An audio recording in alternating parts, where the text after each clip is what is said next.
9 de la mañana con 33 minutos en esta jornada de día viernes 5 de mayo del año 2023. Saludamos a esta hora de la mañana al economista Andrés Solimano, a quien lo tenemos ahí en pantalla para quienes nos están viendo en las plataformas audiovisuales. ¿Cómo estás, Andrés? Muy buenos días.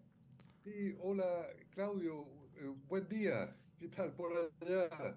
Muy bien, Andrés. Un gusto verlo de nuevo acá en nuestras pantallas. También, por supuesto, escucharlo a través de las ondas de Radio Universidad de Chile para hablar, como lo hacemos habitualmente y de manera periódica, respecto de distintos temas que están marcando la agenda económica, tanto en nuestro país como en el extranjero. Y vamos a partir por lo que ocurrió hace pocos días, porque estamos a unas cuantas jornadas nomás de haber conmemorado un nuevo Día Internacional de los Trabajadores y las Trabajadoras, no solamente en nuestro país, sino que en todo el mundo, pero que en Chile tuvo la particularidad de que ha sido un 2023 muy marcado, y también durante 2022 hubo mucho debate al respecto, acerca de temas que tienen que ver con lo laboral. Actualmente se está debatiendo respecto del aumento del salario mínimo, la posibilidad de que pueda crecer esto a 500.000 pesos de aquí al próximo año.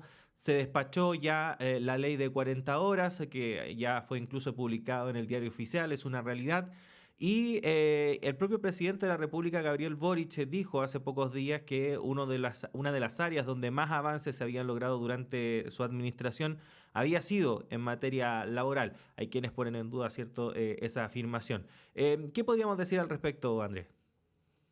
Sí, yo también estoy de acuerdo con lo que dice el presidente de la República, lo que dice usted también, de que ha sido un año y los temas laborales, no solo este año, sino que un poco desde el segundo semestre del año pasado, o de este gobierno, eh, que se ha empezado a priorizar más el tema laboral, ¿no es cierto? Hay que, eh, hay que recordar de que los trabajadores chilenos perdieron mucho institucionalmente después del golpe de Estado. Como estamos 50 años del golpe, es como una comparación relevante de hacer, en el sentido de que no solo fue la represión del movimiento sindical, que incluyó encarcelamiento, incluso algunos crímenes también contra dirigentes sindicales en los primeros años después del golpe de Estado, sino que después se aprobó el Plan Laboral de 1979, que yo diría que en gran medida todavía rige, que impidió la renegociación por rama sindical, de salarios y beneficios y condiciones de los sectores, de los trabajadores, permitió la libre asociación en varios sindicatos para una misma empresa, eh, es decir, fragmentó mucho el movimiento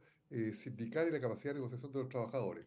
Y eso se ha mantenido bastante en el tiempo, pero lo que no se nota ahora un poco en la actual administración, que hay en la agenda también la labor del Ministerio del Trabajo, la ministra del Trabajo, se nota que la agenda laboral ha tomado una prioridad, podría decir, cierta prioridad en los temas de la política del gobierno, con las medidas que usted dice, salario mínimo a 500.000 pesos, el 40 horas, etcétera. Igual como esto hay que negociarlo con el Parlamento, tiene letras chicas, porque los 500.000 pesos son para el 1 de julio del 2024, aunque hay un aumento del salario mínimo a 440.000 pesos, que fue este 1 de mayo, y 460.000 el 1 de septiembre, y después viene 500.000 el 1 de julio. Y si hay unos gatillamientos por la inflación, que se adelantarían los pagos, una fórmula así de ese tipo, eh, pero el aumento no es inmediato.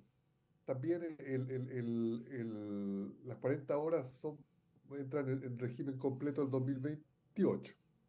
Entonces, bueno, ¿por qué un tira y afloja? ¿No es cierto? Porque Chile es un país con muy fuerte influencia de las centrales empresariales patronales, que tienen todo su aparataje de representación indirecta entre el Parlamento y los medios de comunicación de masa. Entonces, es una fuerza bien eh, eh, gravitante, y que ellos ponen la proa un poco a acelerar la cosa laboral. Pero hay avance, que es lo importante también. Ujú. Ahora, Andrés mencionaba que hay quienes sostienen que efectivamente hablar de avances sustantivos es un poco apresurado en el sentido de que hay reparos, por ejemplo, respecto de la ley de 40 horas, en torno a la Sí, flexibilidad laboral, cómo quedó modelado eso, y respecto del salario mínimo, que sigue siendo un salario insuficiente para las necesidades que tiene una persona durante todo el mes en nuestro país. Pero efectivamente son avances, es innegable en comparación a cómo estábamos anteriormente. ¿Qué dice eso también de nuestro mundo laboral, ¿no? Del bajo estándar, ¿no? Que tenemos para medir los avances que actualmente existen, que si bien son avances, siguen quedando las deudas pendientes.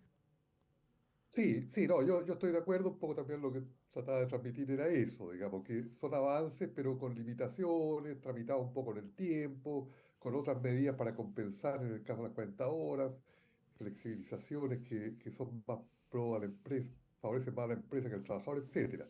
Eh, sí, eso es real. Eh, ahora, no, lo que pasa es que en Chile, también en el mundo, para ser justos, con la globalización económica, con la importancia del neoliberalismo como doctrina económica y política dominante, los perdedores en términos relativos son el trabajo y los ganadores en términos relativos son el capital. Es así porque el sistema flexibilizó por ejemplo, Chile tenía antes un sindicalismo relativamente fuerte, hasta el 73 fue fuerte con la Central Única de Trabajadores, etcétera, porque también había una estructura industrial importante en Chile, ¿no es cierto? Y el tipo de empleos que había eran empleos más estables, mejor calificados, mejor pagados para los estándares de la época respecto a a otros sectores de la economía. Y eso era también en otras partes del mundo, digamos, sectores industriales fuertes, movimientos sindicales en torno a la industria, sobre todo, en los trabajadores organizados del Estado, eh, eh, pero con la competencia de las importaciones, con el hecho que las fábricas en el primer mundo se fueron al tercer mundo de China, Vietnam, el este de Asia, de salarios bajos, se empezó a debilitar la demanda por trabajo y afectó al sector laboral muy fuerte. Entonces, la misma globalización económica con amplia movilidad del capital perjudicó al trabajo y los datos que tiene la Organización Internacional del Trabajo a nivel mundial muestran caídas importantes en países como Estados Unidos, en Alemania, incluso en los países escandinavos, en Japón, en América Latina, la participación del trabajo en el ingreso nacional. O sea, cómo se reparte la torta entre capital y trabajo, más para el capital, menos para el trabajo. En Chile eso adquirió en las últimas 5 décadas en condiciones más extremas por lo que hemos discutido. Primero, en la dictadura militar, que fue muy anti-obrera, antitrabajadora, ¿no es cierto? Porque han habido en América Latina dictaduras militares, por ejemplo en Argentina, que por el sindicalismo argentino no reprimieron tanto al sindicalismo peronista, por ejemplo. Acá en Chile fue tremendamente anti-trabajadora, tremendamente anti-obrera, porque eran antipartidos de izquierda que apoyaban también al sector, a ese sindicalismo. Entonces, eh, eh, y después vino una inercia de no modificar la legislación heredada en el periodo Pinochet, dejar este mercado de trabajo con la legislación más o menos igual del plan laboral, repito, sigue hasta ahora en gran medida. Entonces, porque ahí también hay otro punto de agenda laboral que podría avanzar también el gobierno y yo entiendo que hay idea en esa dirección, de abrir de nuevo el tema de la negociación por ramal, que eso ya le daría mucho más poder a los sindicatos y a los trabajadores para negociar condiciones laborales.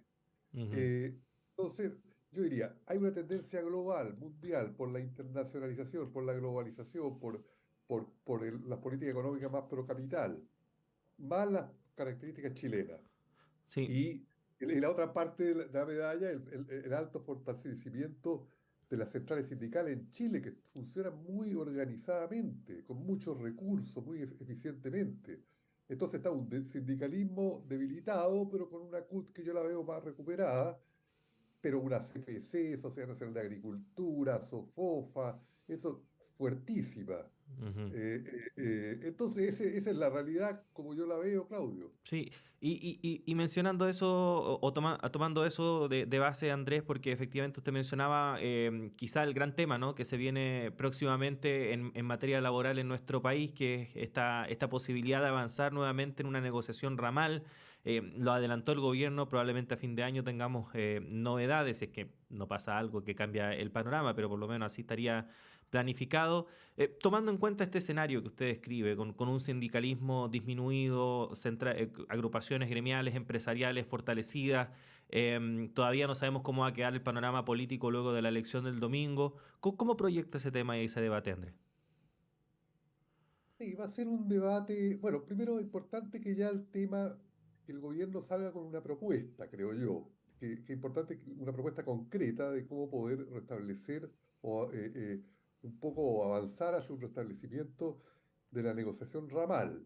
Yo creo que eso sería bastante importante, porque lo otro es más instrumental, el salario mínimo instrumental, y como usted lo decía hace un ratito, puede hacerse agua con la inflación un poco, ¿no es cierto? Porque mientras más pospone uno el aumento, los reajustes y hay inflación entre medio, el valor, el poder de compra de esas remuneraciones se deteriora.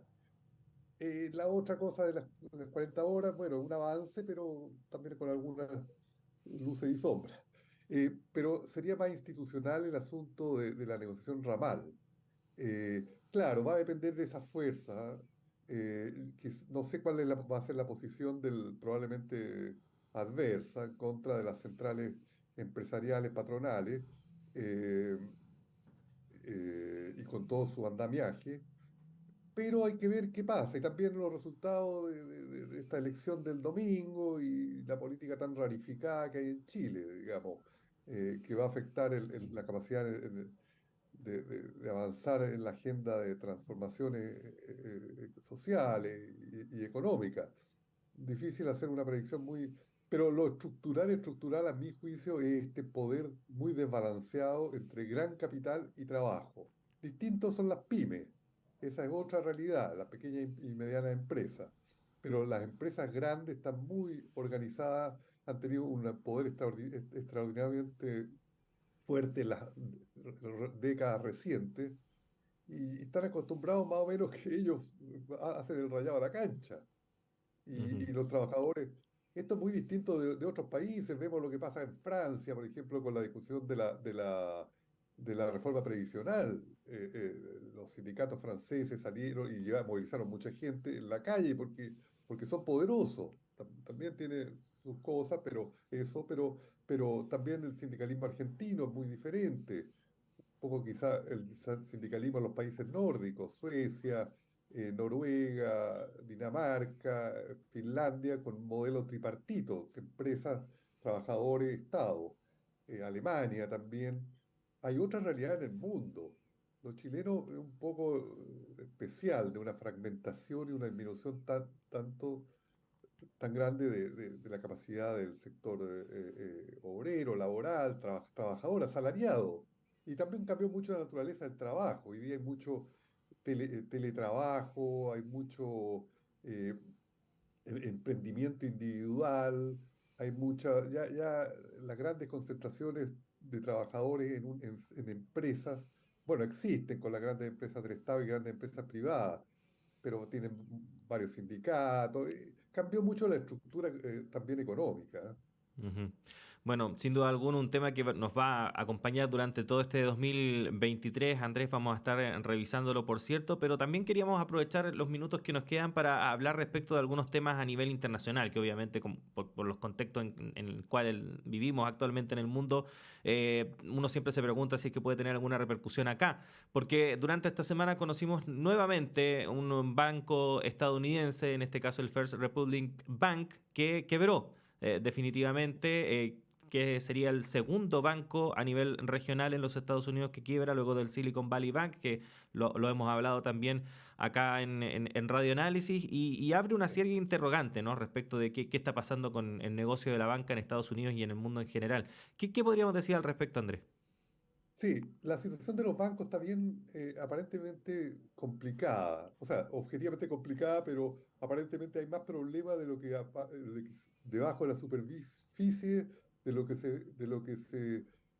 se dice quizás por las autoridades bancarias regulatorias y la Reserva Federal de Estados Unidos.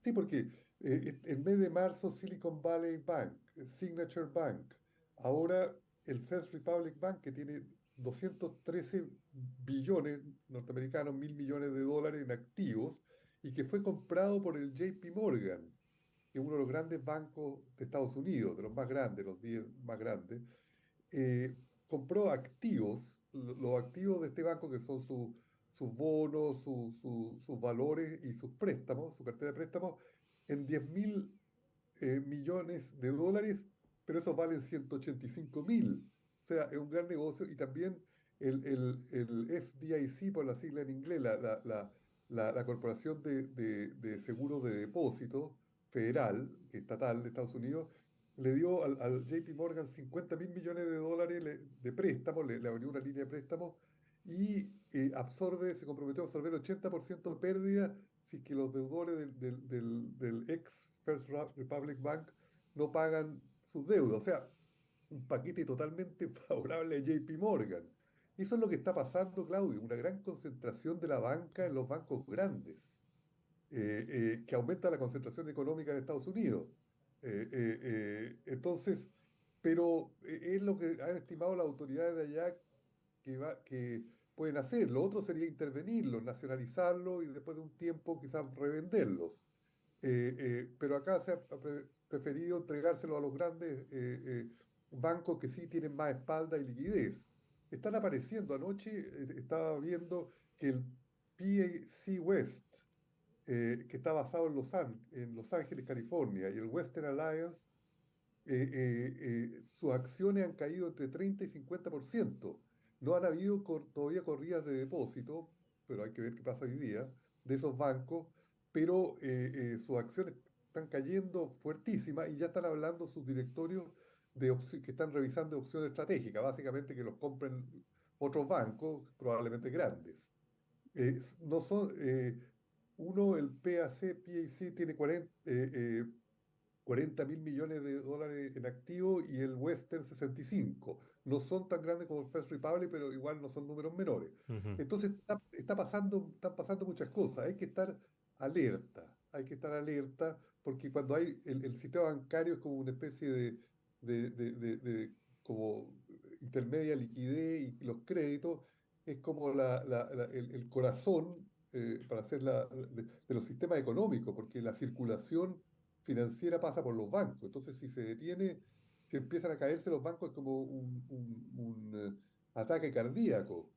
Y eso, el ataque cardíaco paraliza el cuerpo, paralizaría el cuerpo económico. No se ha llegado a eso, pero tiene esa importancia. Ujú. Sí, Eh, sí, sí. sí, porque efectivamente, bueno, nos queda un minuto y medio, Andrés, pero efectivamente lo que hemos escuchado de las autoridades han sido llamados a la calma en el sentido de que esto no representa, por ejemplo, un fenómeno como el que se vio a fines de la década antepasada, ahí por el 2008. Pero claro, ¿qué consecuencias podríamos esperar si es que esto se mantiene, Andrés? Bueno, ojo que los bancos que han caído, que ya se mantienen activos, los cinco, cuatro, cerca de 500.000 millones de dólares, que son los números parecidos a la crisis del 2008-2009. Se han ido sorteando algunos problemas, no hay un pánico, bueno, no sabemos, Por lo menos no públicamente. eh, no, por lo menos públicamente, pero han habido corridas de depósitos grandes, no con los últimos dos bancos, pero con los anteriores. Todo va a depender de la confianza de la gente, porque el sistema bancario funciona en base, ¿no es cierto?, a depósitos en los pasivos de los bancos y préstamos y adquisición de activos en el lado de los activos, de la cuenta T bancaria. Pero es un negocio frágil, porque depende de la confianza de la gente. Y la confianza de la gente se puede disminuir eh, por, por distintas razones. ¿Y cuál es la respuesta de la gente? Reducir, sacar sus depósitos. ¿Y cómo responde el banco? O se endeuda para cubrir sus otros pasivos, o tiene que quebrar y es absorbido por otro o intervenido por el gobierno. Eh, pero la respuesta, además de los bancos, antes de llegar a esa situación al límite, es reducir el crédito. Y si reduce el crédito, suben las tasas de interés, hay menos crédito para las empresas, para las personas, y se detiene la circulación económica, por ponerlo en esos términos. Ujú. Entonces, puede provocar una recesión. Hay que ver qué pasa con el crédito. El crédito es el mecanismo que los bancos tienen para defenderse cuando hay problemas, porque ellos quieren reducir su riesgo, y su riesgo lo reducen reduciendo crédito y vendiendo activos. Y la gente también se protege sacando sus depósitos, eh, o vendiendo acciones de estos bancos, que es lo que pasó con estos dos bancos de California. El otro, el Western Alliance es de Phoenix, en Arizona, pero el otro de Los Ángeles, de esa zona del medio oeste americano, oeste, California y estados cercanos, que ahí donde está el mayor parte de los problemas bancarios, Ujú. eh, no todo. Entonces, bueno, es una situación delicada. eh, y todo esto también le pasa una cuenta al fisco americano, al Estado americano, porque esa vieja máxima de que el negocio bancario termina cuando hay crisis con socialización de las pérdidas, pero antes hubo la privatización de las ganancias, es muy cierto. Entonces acá todas estas garantías, préstamos especiales, blandos que hacen al nuevo banco que adquiere el antiguo, lo paga el Estado, todos los ciudadanos a través de impuestos. Entonces, ese es un costo, y el otro costo, mayor concentración en los bancos grandes, Ujú. que adquieren a los chicos, se comen a los chicos, que es como funciona el sistema capitalista. Sí. ¿No es cierto? Que se va concentrando en los grandes, lo vemos en Chile, para no ir tan lejos. Los grandes crecen y tienen buena salud, y los medianos, pequeños y chicos viven más complicados. Ah, Efectivamente. pasa en todas partes, y en la cuna del sistema capitalista como Estados Unidos va todavía. Bueno, Andrés, siempre un agrado escucharlo. Lo esperamos en una próxima ocasión. Así que tenga una buena jornada y un buen fin de semana. Un abrazo. Ya, igualmente, un abrazo, Claudio. Adiós. Adiós, adiós. Ahí estaba el economista Andrés Solimano conversando con nosotros respecto de temas laborales, también estas